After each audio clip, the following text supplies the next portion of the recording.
সবচেয়ে বড় খবর, ত্রিপুরার মানুষের স্বপ্ন আর পূরণ হলো না। বিপ্লবের আমলে একবার ত্রিপুরার মানুষ দেখেছিল সেই দৃশ্য। সিদ্ধান্ত নিয়েছিল বিপ্লব জাহাজের বদল এনেছিল ট্রলার গোমতী নদী দিয়ে। তারপর অনেক গল্প রহস্য সবকিছু মিলিয়ে গল্প ছিল বেশ। তারপর আর রাজ্যে দেখা গেল না জাহাজ বা ত্রিপুরার মানুষকে অনেক স্বপ্ন দেখিয়েছিল বিপ্লব। স্বপ্নই রয়ে গেল।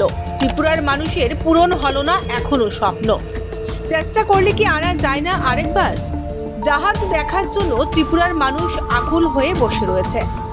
বাস্তবে কি পূরণ হবে? সম্ভাবনা কি রয়েছে? না, বিপ্লবের শেষ জাহাজের বদলে ট্রলার এনে ইতিহাস গড়েছিলেন প্রাক্তন মুখ্যমন্ত্রী বিপ্লব কুমার দেব। দেখা যাক ত্রিপুরায় আর কি আসে জাহাজ বা ট্রলার। আপনাদের আবারও জানিয়ে রাখছি, এই মুহূর্তে সবচেয়ে বড় খবর হলো ত্রিপুরার মানুষের স্বপ্ন আর পূরণ হলো না। বিপ্লবের আমলে একবার ত্রিপুরার মানুষ দেখেছিল সেই দৃশ্য। সিদ্ধান্ত নিয়েছিল বিপ্লব জাহাজের বদলে এনেছিল ট্রলার গোমতী নদী দিয়ে। তারপর অনেক গল্প রহস্য সবকিছু মিলিয়ে গল্প ছিল বেশ।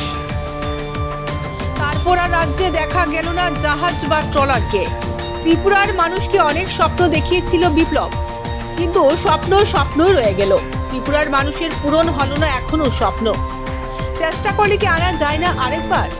জাহাজ দেখার জন্য ত্রিপুরার মানুষ আকুল হয়ে বসে রয়েছে। বাস্তবে কি পূরণ হবে? সম্ভাবনা কি রয়েছে? না, বিপ্লবের শেষ জাহাজের বদলে ট্রলার এনে ইতিহাস গড়েছিলেন প্রাক্তন মুখ্যমন্ত্রী বিপ্লব কুমার দেব। দেখা যাক ত্রিপুরায় আর কি আসে জাহাজ বা trawler. Bureau report, ST news media.